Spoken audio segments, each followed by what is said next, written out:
How you doing? I'm Sean McVeigh with Sean's Outdoor Adventures, and I'm very excited to bring you this new season of compound bow reviews. And I'm going to kick this season off with a bow I have not had the opportunity to review in the past, which is Xpedition. And I've had a lot of people ask me about this because those of you who follow my videos know that I hunted with an Xpedition bow last year and used one, and a lot of people are like, how come you didn't include them? And so I reached out to Xpedition, and they were gracious enough to have me meet up with Cy, who is, as you're going to hear him say, he's the rep for Pennsylvania, New York, and New Jersey for Xpedition. So in a minute, I'm going to head over to his shop to review their lineup of bows. But before I do that, I just want to give you a little picture of how I'm doing things this year. So I want to rate the bows and try to just give data for comparison. So I'm going to be using my own chronograph, taking it to every shop, every location this year, so it's the same machine giving us, equivalent readings. So, because there could be variance from one machine to the next. So carrying my own chronograph around, I also picked up a decibel meter to measure the noise level of the bows. So when a bow goes off, it makes a certain amount of noise. And it's one thing to say, oh, it's a pretty quiet bow or makes a little bit of noise, but let's put a number to it, and then we can compare one bow to the next or one brand to the next. So I got a decibel meter. Lastly, I also picked up an app for my phone, which was a vibration meter, and I wanted to assign a number to the vibration that each bow creates. Because it's one thing, again, to say, oh, there's not much hand shock or there's not much vibration in the hand. Well, let's put a number to it. What I ended up finding out was the vibration meter was inaccurate. It was just giving me kind of readings all over the place. So I still used it through a lot of the reviews, but just to be consistent.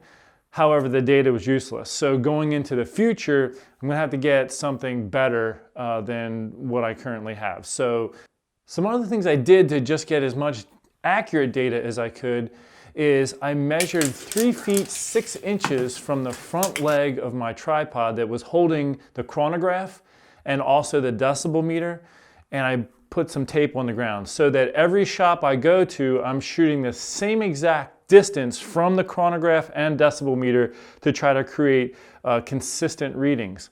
I will say this though, in Cy's shop where we had everything set up, there was a wall right there, and that could have caused the decibel meter readings to be a little bit higher than the other shops I was in. As you're going to see as this series goes on, is they were wide open spaces. And so, when the bow goes off and I have a wall right here, it reflects that sound off and the decibel meter being right here. So I will say that although I did my best to create a good standardization with that, these decibel meter readings could be a little bit higher than if I was in a much more wide open space and that sound wasn't reflecting off the wall right there.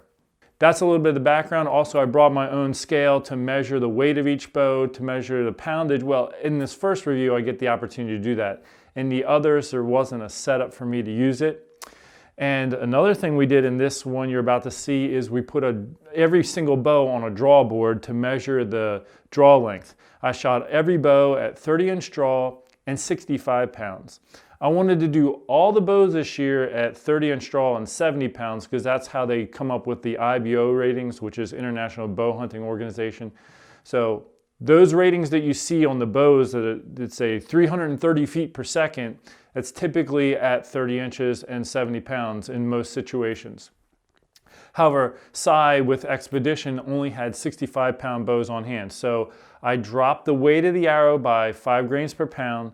So I'm shooting a 325 grain arrow for your standard speeds and then a real heavy arrow at 550 grains, and that's to give us an idea of how much speed the bow will have with a real heavy hunting arrow.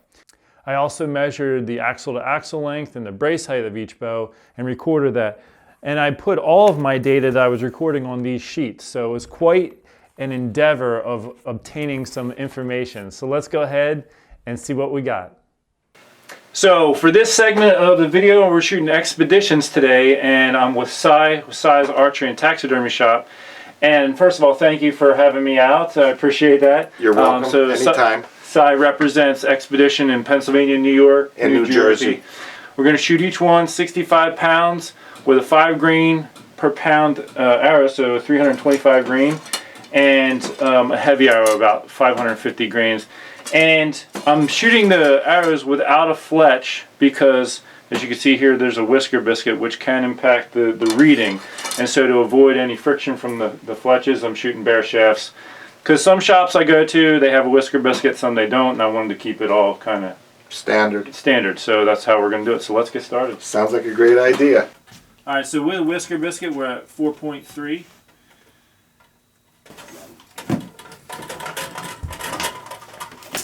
Yep, we're there. 65 point something. So we have a 6-inch brace height here. Our axle to axle on this one, just over 30, so about 30 and 3/16 axle to axle. What's it? Is it? They call it a 30-inch axle plus or minus. Yeah. So we're right there. We're close. To help get somewhat accurate readings, I'm taking 3 shots with a 5 grain per pound arrow, so in this case 325 grain arrow. And I'm going to take 3 shots with a 550 grain arrow, and I'm going to average the 3 of each. So I'll average the speed of the light arrow and the speed of the heavy arrow, and I'll also average the noise of the bow with the light arrow and I'll average the noise of the bow with the heavy arrow.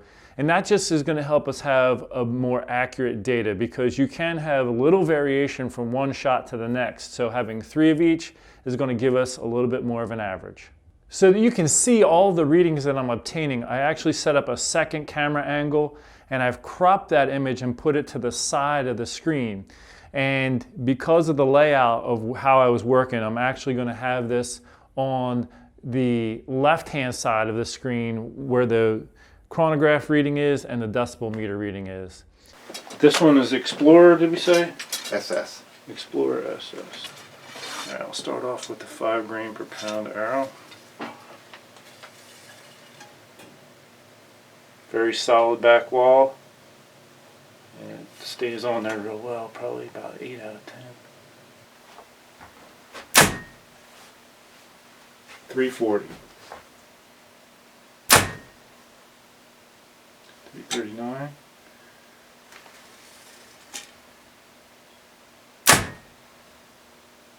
340. Alright, now I'm going to go to the heavy arrow. So this is a 550 grain arrow. Seems like it's almost feels like you're putting a tree in there next after the super light arrows.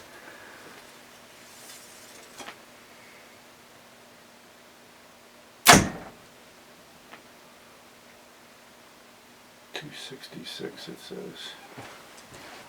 78.1. I expected it to be quieter, you know, with that extra weight. And it was. 266 duplicate. Evened it out a little.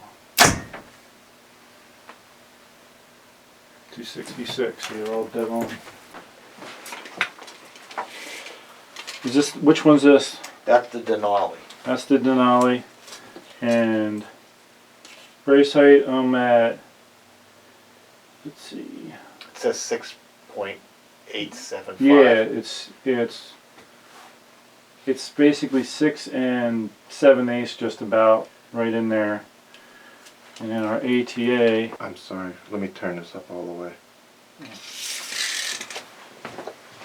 We're about 33 3/4 right there. And then about 30 seconds. Yep. Right hand. 4.46. Yep. That's fine, as long as it's working for you.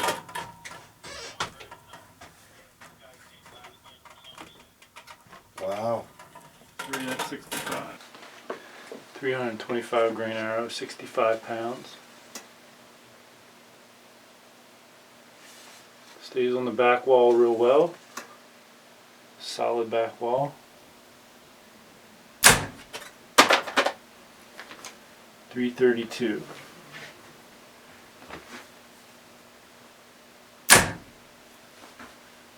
Duplicate 332 on those. Duplicate 332. Go to the heavy arrow now.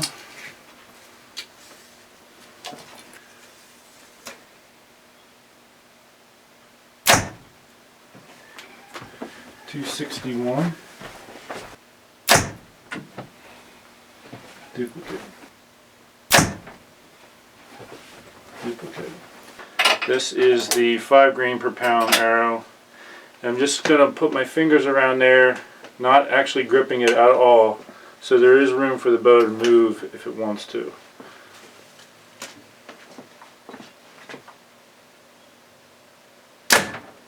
And it didn't go anywhere. That's nice. I want to do that with the other one too real quick. This was the Denali. Yes, and this is the Explorer. Explorer. Same thing with the Explorer now. Although I'm going to squat a little bit so I shoot hopefully underneath that arrow and not hit it.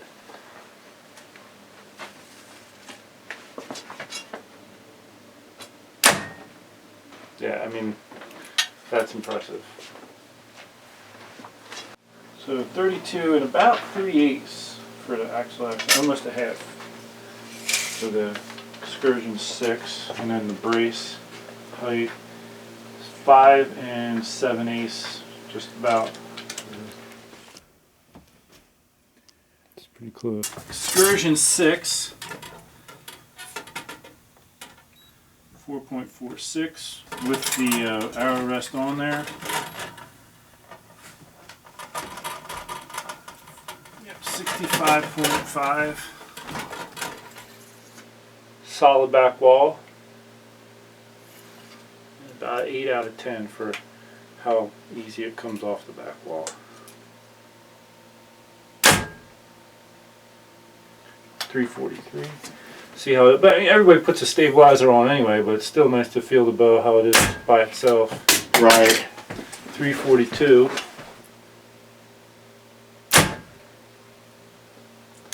342. And the heavier arrow.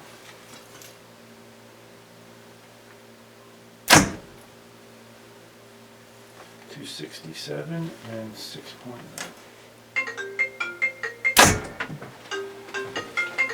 267. Okay for a minute? Yep. Duplicate.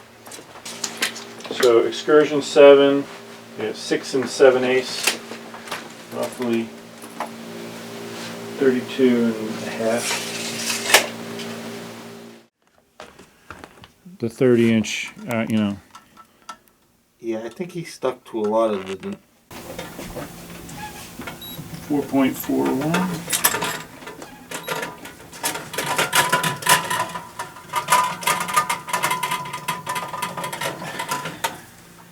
Just a hair.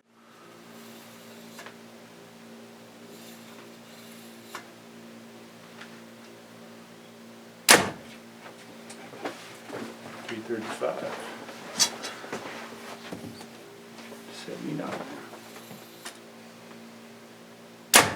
Duplicate. 78.9.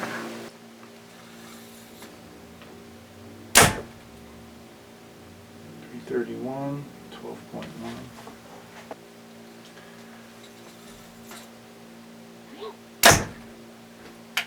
262.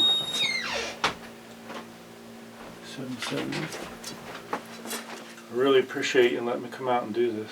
Not a problem. 261.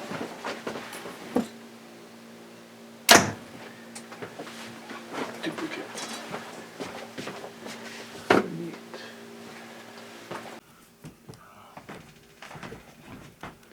This is the single cam exception, did you say? Correct. Okay. To get 30 inches, I have to put the excess cam on. 43.7. 65 on the dot. Okay, the exception. Brace height, we are looking at 7 1/4. 32 3/8.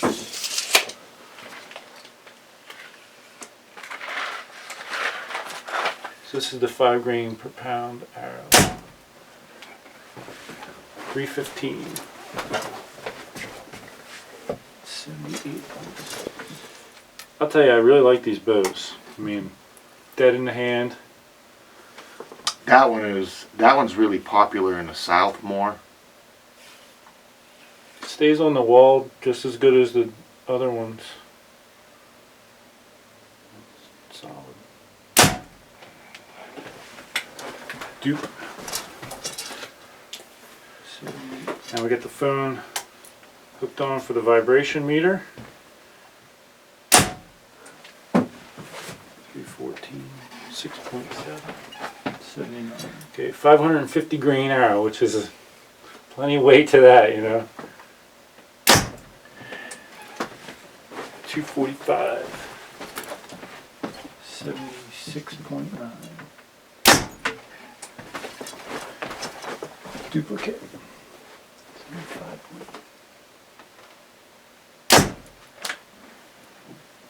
345, 9.1, 76.5. Around there. And this is the perfection. Perfection. 4.3.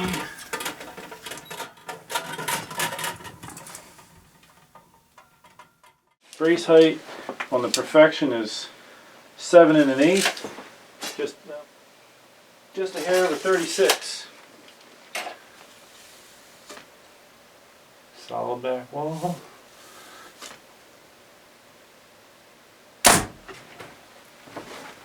.318. So is this a different cam? It looks smaller. That is the PX2 cam. PX2 cam, a little bit of a slower cam? Or just for shorter draw lengths. shorter draw. 317. 73.6. 315. 6.3. 79.1. Excuse me, the heavier arrow.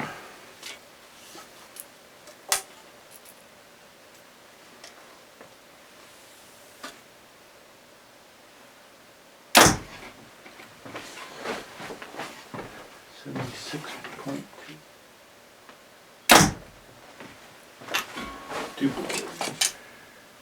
76.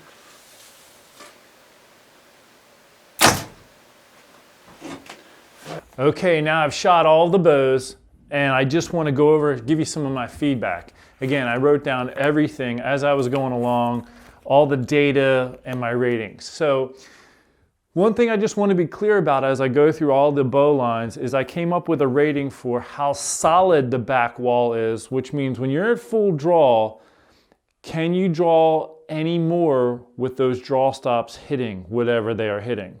In this case with Xpedition, they have limb stops. So the draw stops hit the limbs, and it's a 10 out of 10 solid rating because you can't move it.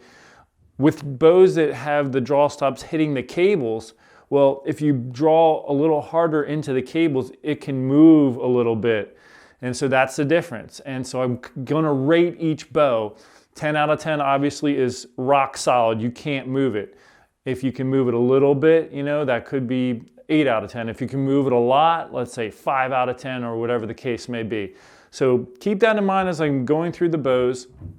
Another thing is I gave a rating on how easy the bow can come off of the back wall. So when you're at full draw, if you start to ease up your muscles in your shoulder and everything and the bow comes forward, how easily does it do that? There have been a few bows I've pulled back where I actually had to feel like I had to push my hand forward to get it to come down. So that's a 10 out of 10 rating. But as you ease up the muscles and the bow eventually begins to come forward, how easily does it do it? Does it do it super easy? That might be like a 5 out of 10. Does it stay on the back wall really well, but you don't have to push your hand forward? Well, that would be about an 8 out of 10. And I would say for Xpedition, the way that they were all set up, I'm giving it an 8 out of 10 for all of the bows. And because they have movable limb stops, there might be some play where you could try to get a little bit more of a back wall that it doesn't come off as easily. But just standard out of the box, the way they had them set up, 8 out of 10, which is a good rating. But now here I have all of my data right here on this sheet. But I also I went and put together a lot of data from my conclusions, and I put it next to what they have listed like on their website. So I just want to go over the highlights of that real quick as we get toward the end of this video. So first of all, I have the name of each bow listed in the left-hand side, and then noted what I shot them at. So 30-inch draw, 65 pounds. Now in the next column, I have my measurements, and starting off with my speed, and this is for the 5 grain per pound arrow. So I was clocking at 339 feet per second for the Explorer SS, and their ratings are 355. Now there could be a little bit of a difference if you're shooting 70-pound bow. However, with 70-pound bow, you're still shooting 5 grains per pound, so you're gonna have a heavier arrow. While I don't know if that would increase the overall speed, I don't think it would be 16 feet per second difference. So however it is they were coming up with their speed rating, my results were just a little bit slower. However, 339 feet per second, it's a nice and fast bow. So you can see I had 339, they have 355. And in their measurement column, it goes over their draw lengths. So you can get a cam that has 27 to 30 inch draw. However, with all of the Xpedition bows, to change the draw length, it's a module. So you have to either have the other module or buy the other module in order to change the draw length. And it goes in half-inch increments. So 20, 29, 30, 30 and a half, 31. That's basically how their system works.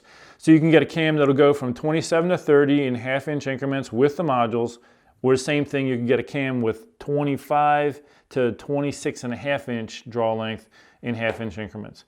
And then for the draw weight, as I have noted here, for the Explorer SS, they have a 45-pound limb, 55-pound limb, 60-pound limb, 65-pound, and 70-pound limb. So what that means is the peak weight of that limb is going to be that number, so 45. And typically speaking, the way they have these designed is it'll drop 10 pounds. So a limb that is rated at 60 pounds, you could shoot it all the way down to 50 pounds. So that's how that works. All their bows are 80% let off. And the MSRP, which is the recommended list price, is $1,049 for all these bows. Next up was the Denali, and I'll tell you a little secret. I ordered myself one of these. So partly because I do like the brand, and as far as the hybrid cam goes, I think their product is the best that I've experienced in a hybrid cam. So, and plus they offered me a little deal that I couldn't resist. So I ordered myself one of these. My speeds that they came in at was 332 feet per second, and their listed speed was 345. Now the reason why I went with this bow, because if you watch my hunting videos this past year, I was shooting the Eccentric 7, but I like a little bit more of an axle to axle length, and the Denali offers that at the 33 to 34, 33 and 3/4 is what I measured for axle to axle, and they were rating it at 34 plus or minus 1/4 inch. So we were right there, which is a little bit longer axle to axle than the Eccentric, which they kind of dropped the Eccentric out of the line anyway. So there you can see the draw length ranges again, the limbs. I'm going to be shooting a 65-pound limb. I just kind of like that. And again, solid back wall, 10 out of 10, and an 8 out of 10 for coming off the back wall. All of the bows, 10 out of 10 for solid back wall and an 8 out of 10 for how it comes off. Let's look at the Xcursion 6. We were clocking that at 342 feet per second compared to their 358. But I will say, I'm recording this video now, but I've already shot a lot of bows, and it's going to take me a long time to get all the videos put together. However, this Xcursion 6 is one of the fastest bows I shot this year. It might be the second fastest. I have to go through all my data to double check. And I will also say for, as far as Xpedition goes, I was impressed with how the speeds they're generating with the smoothness of the bow collectively. And the next video I'm going to be shooting Hoyt, and I'll just mention the Hoyt Turbo, whichever one that you're shooting, the Defiant Turbo, the Carbon Turbo. You know, the draw cycle it feels a lot more radical and actually more difficult than the Xpedition draw cycle. So yeah, I was pleased with the product. And then you can look at the rest of the numbers there. Let's look at the Xcursion 7. The speeds I was getting was 334 feet per second compared to their 348. And let me just point something out here. So the Xcursion 6, Xcursion 7 refers to brace height. And so there's an inch difference there. And if you look at their ratings, the Xcursion 6 is rated at 358, the Xcursion 7, 348. And if you look at my numbers, there was an 8 foot per second difference in what I was getting. So around 8 to 10 feet per second difference is what you're getting with each inch of draw length. So with a 6-inch brace height, that string is acting on the arrow for an extra inch. And I have a 31-inch draw length, so when I shoot a bow, I'm actually gaining about 8 to 10 feet per second above what these readings are. So for the Denali, which is what I ordered, if I was shooting that at 5 grains per pound, I might be shooting 342 at my draw length, which that will be the fastest bow I've personally ever owned, you know, in that scenario. Looking at the Xception, now the Xception is a single cam bow, and typically speaking with a single cam, you're not able to generate as much stored energy because you only have one cam as opposed to two. And so that's why we see that the speeds of the single cam are dramatically less than they are with the other. All right, last but not least, I shot the Perfection, and he only had the cam that offered a smaller draw length. And so with the Perfection, I've highlighted here that I shot it at, like, I think it was 29.5. However, what that means is the overall speed that it's going to be generating is less than it would have if it was at a 30-inch draw. So I was clocking at 317 feet per second. Their rating was 337. I probably would have been, you know, up around 320 or so, give or take, if I was shooting at the 30-inch draw. So in the next video, I'm going to be moving on to shoot the Hoyt lineup for this year. And before I close, I want to give another special thanks to Cy. I mean, he really bent over backwards to help me put this video together and worked his butt off, honestly. It took us hours to record all of that, check every bow, and I just really condensed it down for this video. So special thanks to him and Xpedition. I'll also mention that I contacted a number of other bow manufacturers to see if they would be willing to work with me to help put, you know, their bows in my video lineup, because I didn't have access to them anywhere close to me. And the only other one that got back to me was Obsession, and they said, you know, what do you want to do? And I explained it to them, and then after I said that, I never heard from him again. And I tried to get in touch with PSC, I tried to get in touch with Bear, never heard back from them. However, in the upcoming videos, I'm going to be doing Hoyt, Bowtech, Elite, Matthews, Prime, so I got a lot of bows lined up, which I'm excited about. And we'll talk more about that coming up here, but again, a special thanks to Cy, thanks to you for tuning in, and let's go over and check out the Hoyt, which is a good comparison because that's also a hybrid cam bow. So stay tuned, watch out for that, and thanks for watching. God bless you.